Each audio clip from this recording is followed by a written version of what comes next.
নমস্কার পাঠক বন্ধুরা, আমি মৌসুমী বৈদ্য দাস আজ আবারও চলে এসেছি গড়পুরের বৌরানীর পরবর্তী 3টি পর্ব নিয়ে।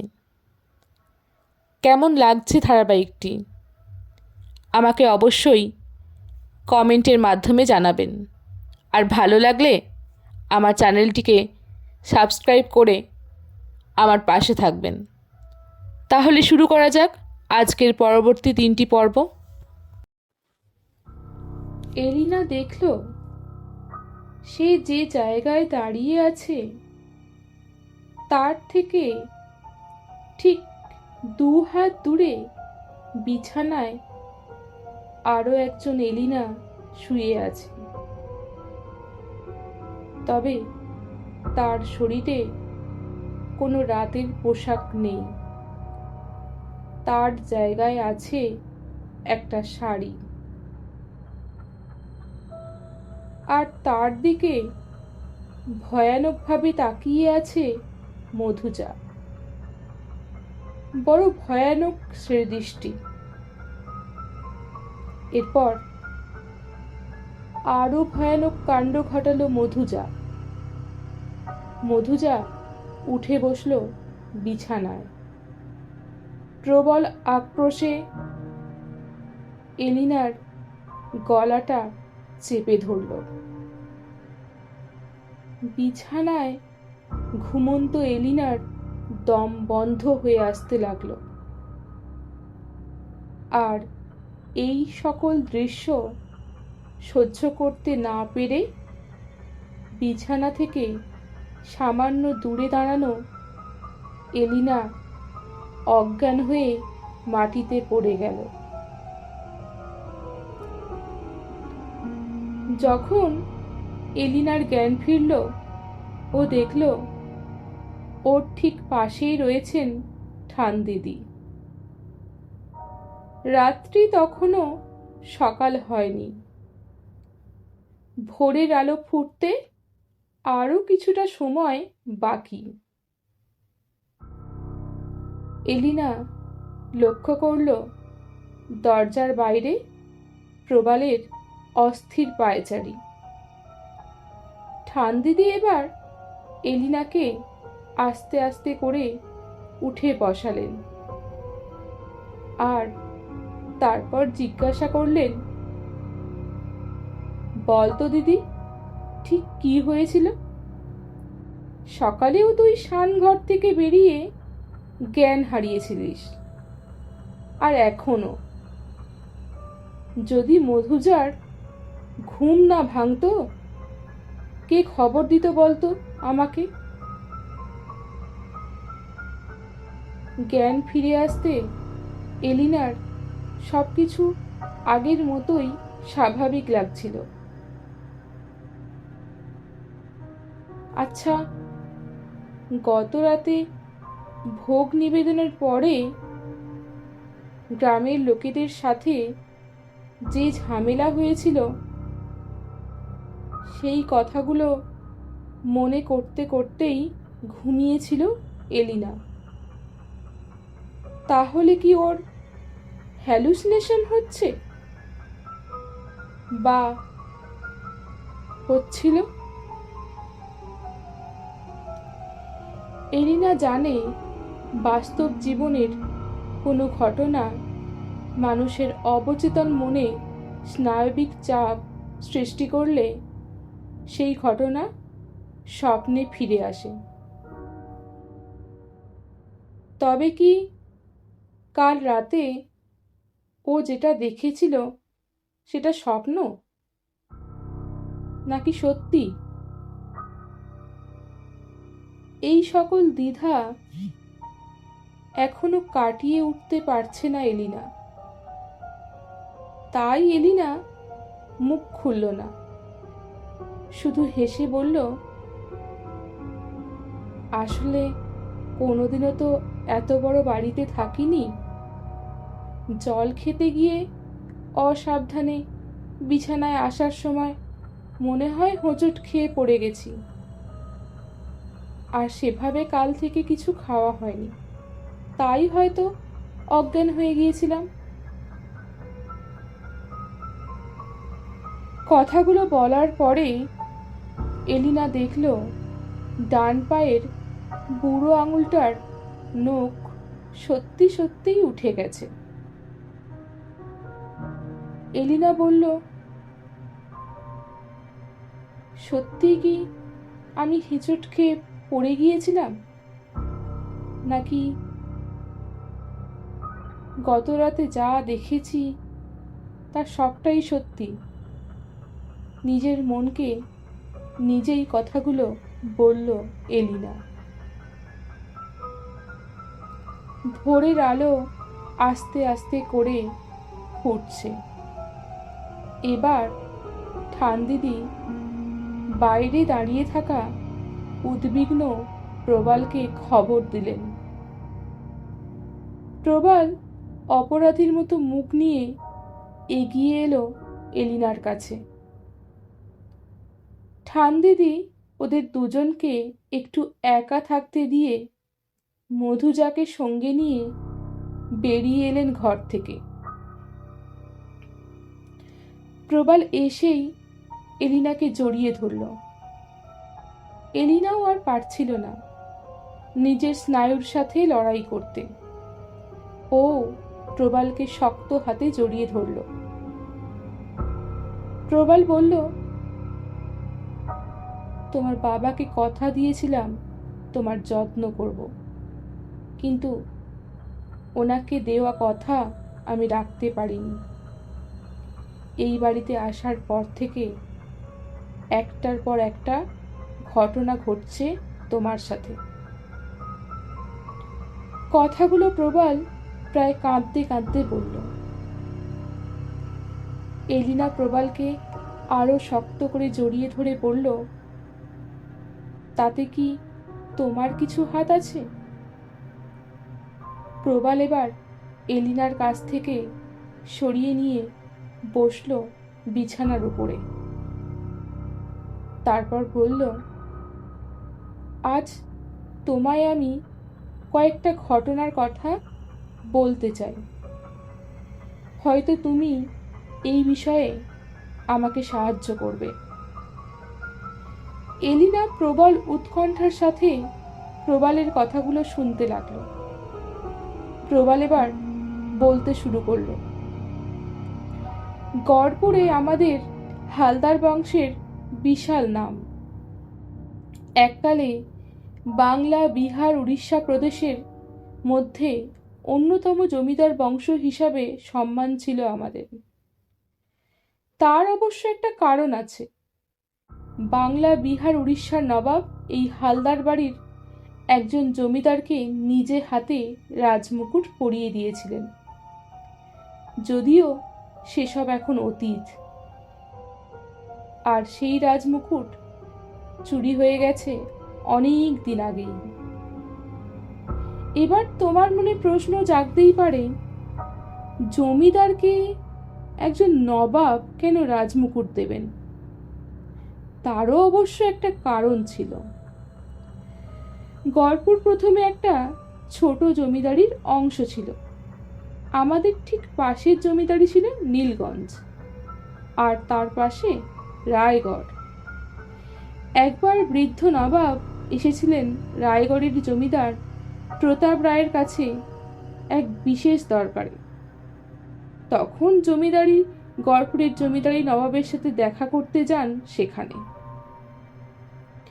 এদিকে রায়গড়ে নবাবের গুপ্ত শত্রু লুকিয়েছিল। সেও তার দলবলকে মারার পরিকল্পনা করতে থাকে। আমাদের গড়পুর থেকে রায়গড় যাবার পথে নীলগঞ্জ পেরিয়ে গেলে একটা নদী পার হতে হয়। ছদ্মবেশী গুপ্তচর নদীপথে যাওয়ার সময় নিজেদের মধ্যে আলোচনা করছিল। আমাদের বংশের জমিদার আনন্দনারায়ণ হালদার নৌকা নদীর মাঝপথে খারাপ হয়ে গেলে তিনি সেই গুপ্তচরদের নৌকায় ওঠার জন্য অনুমতি চান। গুপ্তচররা ওনাকে সাহায্য করে। আনন্দনারায়ণ হালদার উঠে পড়েন সেই নৌকায়, আর তারপর সেই গুপ্ত ঘাতকরা আবার নিজেদের মধ্যে আলোচনা শুরু করে। এবার তুমি ভাবতে পারো নবাবকে মারার জন্য পরিকল্পনা করা হবে, তাও আবার সকলের সামনে। কিন্তু সেটা সঠিক নয়। আসলে তখনকার ডাকাতরা কিছু বিজাতীয় ভাষা ব্যবহার করে ডাকাতি করত, আর আনন্দনারায়ণ সেই ভাষা শিখেছিলেন কারণ এক ডাকাত সর্দার এই বংশে ডাকাতি করতে এসেছিল। আমাদের প্রতিষ্ঠিত বিষ্ণুদেবের দয়ায় সে ডাকাতি করা সমস্ত ধন সম্পত্তি ফিরিয়ে দিয়েছিল। আর আনন্দনারায়ণ এই কাজের জন্য তাকে জমিদারি লেঠেলদের প্রধান সর্দারের কাজ দিয়েছিল। তাই সেই ডাকাতের কাছ থেকেই এই বিজাতীয় ভাষা শিখেছিলেন আনন্দনারায়ণ হালদার। আনন্দনারায়ণ তাদের পরিকল্পনা শুনে ঠিক করেন তাদের কিছুতেই সফল হতে দেবেন না। তাদেরকে নৌকাপথ পার করে স্থলপথে এনে নিজের সঙ্গে থাকা লেঠিলদের সাহায্যে যুদ্ধ করে তাদের পরাস্ত করেন। তারপর তাদের বেঁধে নিয়ে যাওয়া হয় নবাবের কাছে। গুপ্তচরেরা নিজের মুখে সবটা স্বীকার করে। তখন নবাব খুশি হয়ে এক বিশেষ মুকুট পরিয়ে দেন আনন্দনারায়ণকে, আর গড়পুর সহ নীলগঞ্জ আর রায়গড়ের সব দায়িত্ব দেন আনন্দনারায়ণকে। বলাই বাহুল্য, এ ঘটনায় নীলগঞ্জ আর রায়গড়ের জমিদাররা কেউই খুশি হন না। অথচ নবাবের কথা ফেলতে না পেরে বশ্যতা স্বীকার করতে বাধ্য হয়। আর ঠিক তখন থেকেই নীলগঞ্জ আর রায়গড়ের সাথে একটা অঘোষিত শত্রুতা সৃষ্টি হয় গড়পুরের। এমনি করে সব ঠিকই চলছিল, কিন্তু একদিন ঘটল বিপত্তি, মানে ভয়ানক এক বিপদ, যেটা অপেক্ষা করছিল এই পরিবার জুড়ে, যার কোনো হদিশ পায়নি পরিবারের কোনো সদস্য। আনন্দনারায়ণ তখন গুপ্তচরদের হাত থেকে নবাবকে বাঁচিয়েছিলেন। তখন ওনার বিবাহ হয়নি।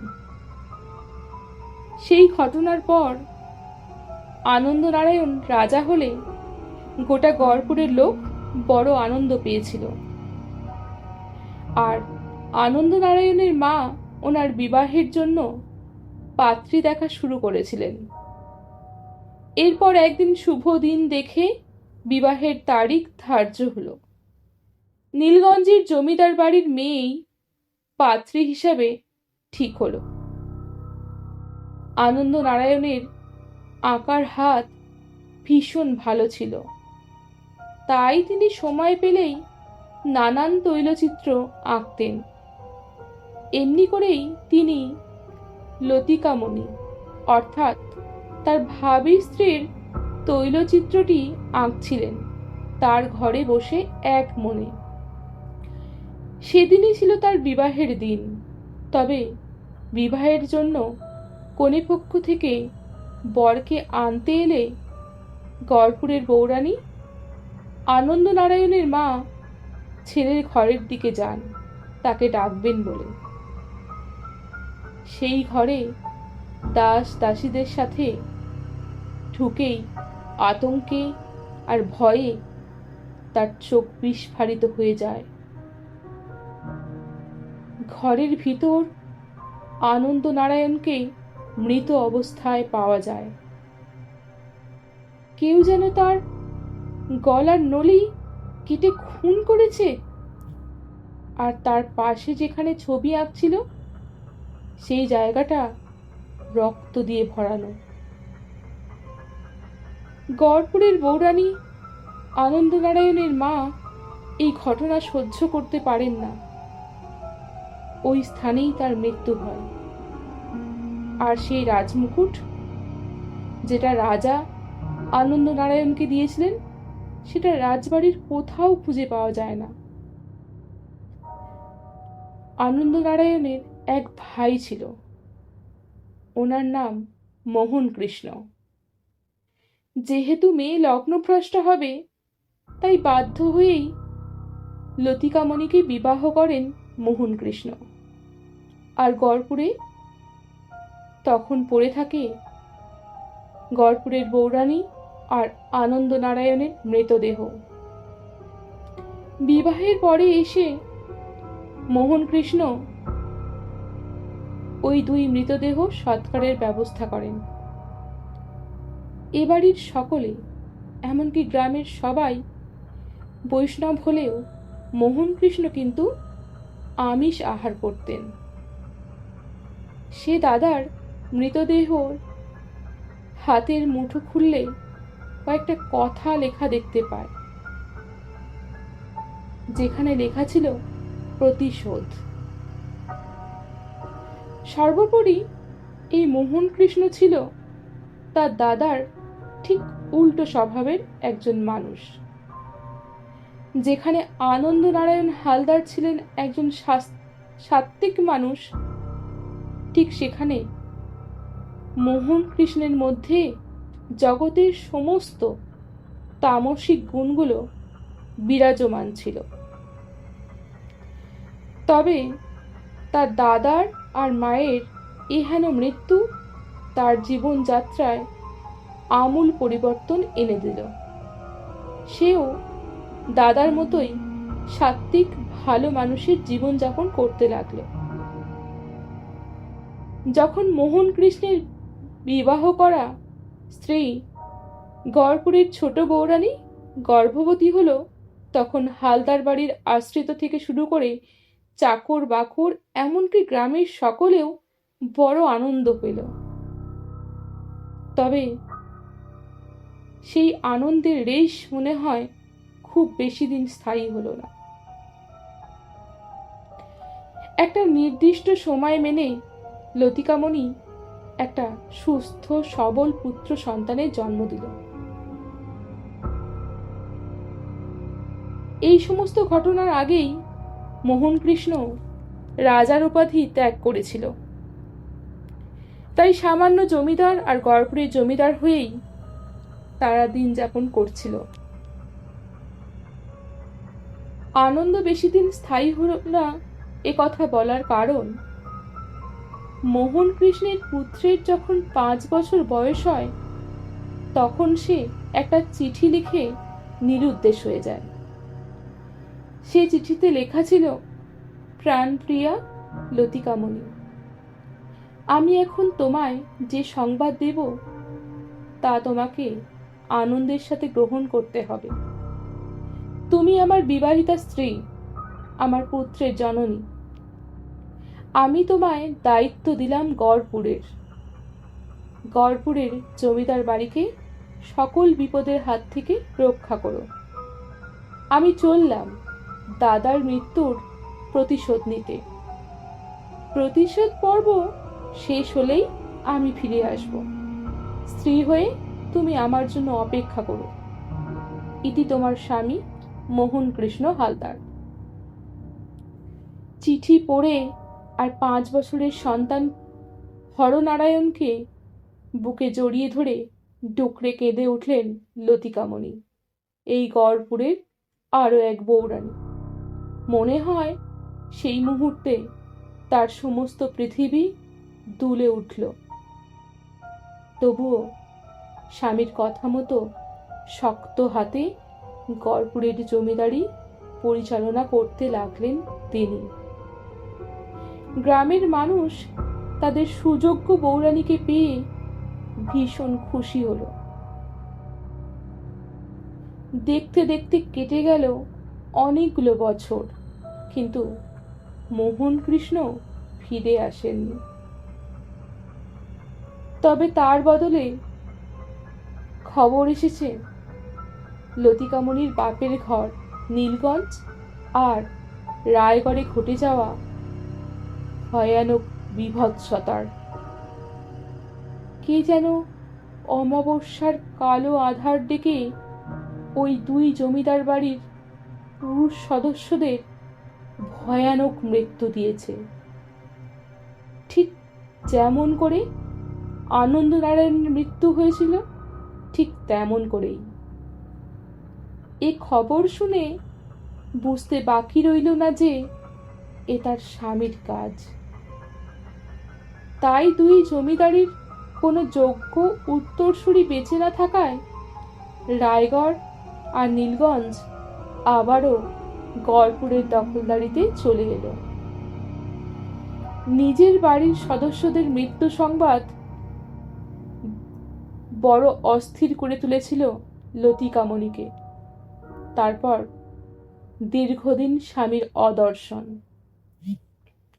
লতিকামণি হরনারায়ণকে জমিদারির সব ভার দিয়ে নিজের বাপের ভিটায় পা রাখবে ঠিক করেন। কারণ লতিকামণির মনে ক্ষীণ আশা ছিল যে তার স্বামীর দেখা পাবেন। না, সেই আশা পূরণ হয়নি লতিকামণির। তিনি সেখানে গিয়ে বেশ কয়েক বছর কাটিয়ে দিলেও দেখা পান না মোহন কৃষ্ণের। বেশ অনেকগুলো বছর পরে তিনি ফিরে আসেন গড়পুরে। ইতিমধ্যেই হরনারায়ণ বিবাহযোগ্য হয়ে উঠেছে। সুদর্শন হরনারায়ণের বিবাহের জন্য নানান জায়গা থেকে প্রস্তাব আসতে শুরু করে, কিন্তু হরনারায়ণের পছন্দ হয় রায়গড়ের জমিদার বংশের কন্যা লাবণ্যমালাকে। যেহেতু রায়গড় ছিল গড়পুর জমিদারির অংশ, তাই খাজনা আদায় করতে তাকে প্রায়ই যেতে হতো রায়গড়ে। আর সেখানে গিয়েই মৃত জমিদার কন্যার প্রেমে পড়ে যায় হরনারায়ণ।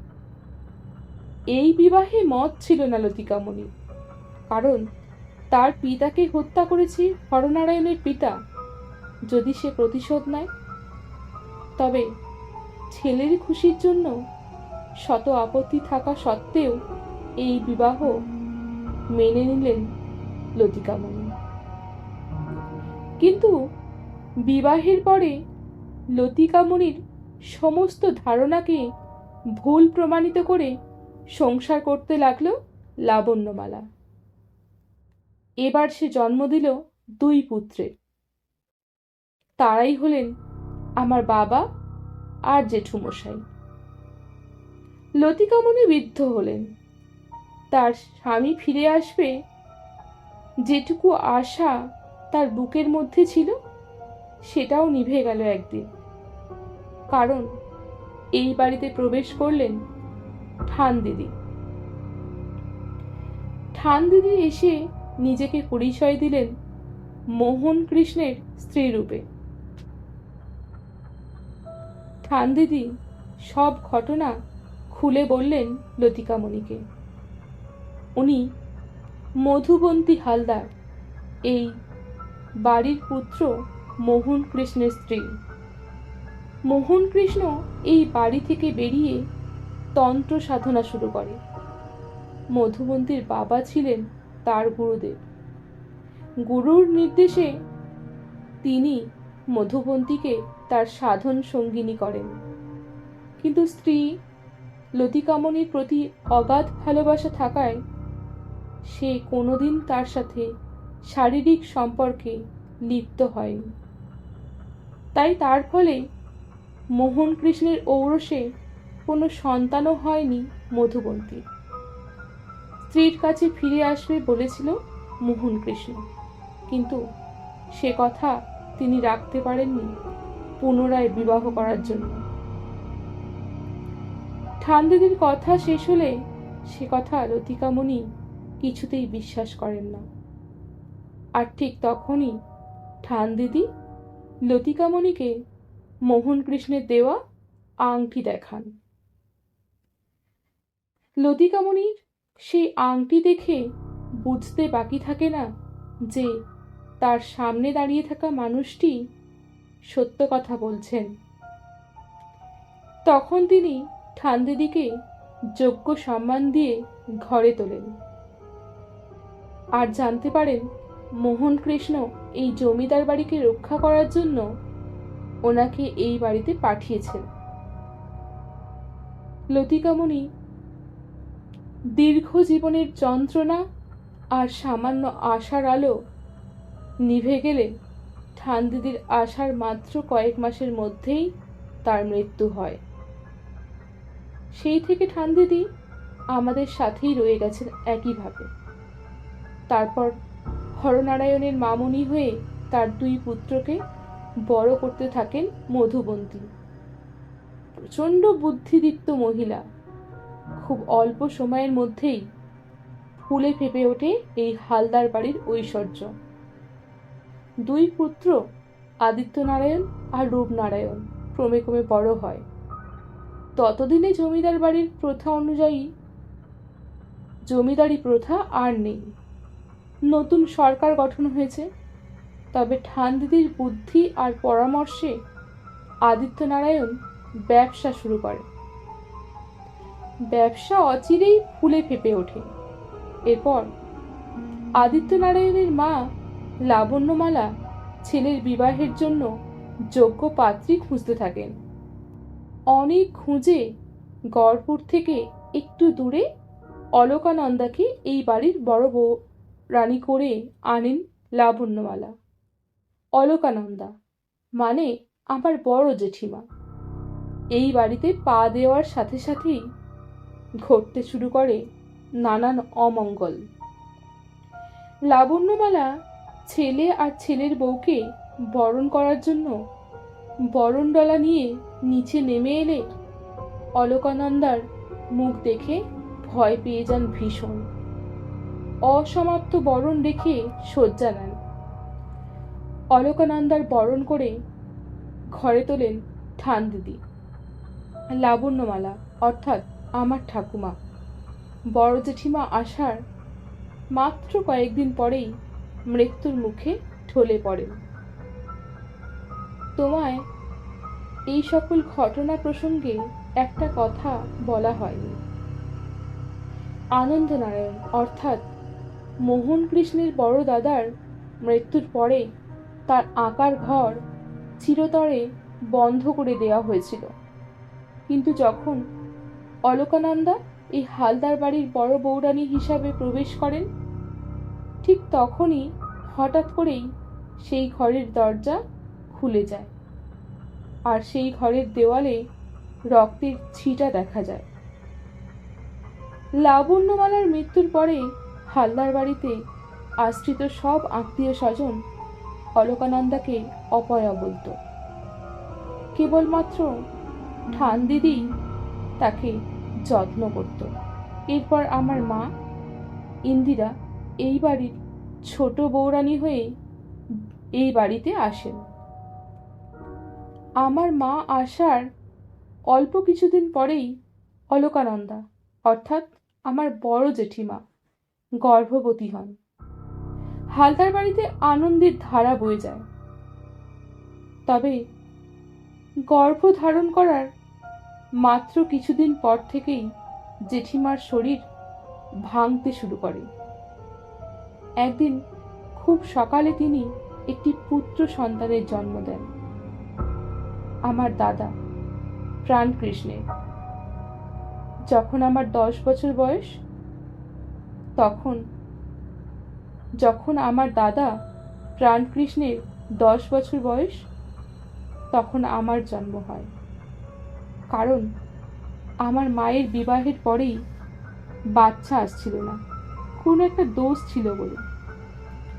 ঠান্দিদি সে দোষ কাটিয়ে দিলে আমার মায়ের বাচ্চা আসে। আমার নামকরণ করেন ঠান্দিদি নিজেই। আমি যখন আতুর ঘরে কেঁদেছিলাম, আমার মুখ দেখে রক্ত প্রবালের মতো মনে হয়েছিল ঠান্দিদির। তাই উনি আমার নাম রাখেন প্রবালমণি। দাদাকে আমার মা আর ঠান্দিতেই মানুষ করেছিলেন, কারণ জেঠিমা সন্তান জন্ম দেওয়ার পরে আরও বেশি করে অসুস্থ হয়ে পড়েছিলেন। দাদার বয়স 25 বছর হলে দাদার বিয়ের আয়োজন করা হয়। অম্বা বৌদি এই বাড়ির বড় বৌরানী হয়ে আসে। অম্বা বৌদির বরণ করতে আসেন আমার মা, আর বৌদিকে দেখে ভয় পেয়ে যান, ঠিক যেমনটা তোমার বেলায় হয়েছিল। বৌদির বরণ হয় না। বৌদি এই বাড়িতে আসার মাত্র 2 দিনের মাথায় আমার দাদা প্রাণকৃষ্ণের মৃত্যু হয়, আর আমার বৌদি অম্বা তখন থেকেই পুরোপুরি পাগল হয়ে যায়। আর জেঠিমা ছেলের বউ দেখে একটু সুস্থ হচ্ছিলেন সবে, তিনি আরও বেশি অসুস্থ হয়ে পড়েন নিজের পুত্রের মৃত্যুতে। আগে যদিও পাগলের প্রলাপ হলেও 2-1টা কথা বলতে পারতেন, ছেলের মৃত্যুর পরে সেটাও বন্ধ হয়ে যায়। আর জেঠু তখন থেকেই পুরোপুরি চুপচাপ হয়ে যান। এরপর আমার মা আমাকে বিদেশে পাঠিয়ে দেন পড়াশোনা করার জন্য, আর সেখানে গিয়েই তোমার সাথে আলাপ হয়।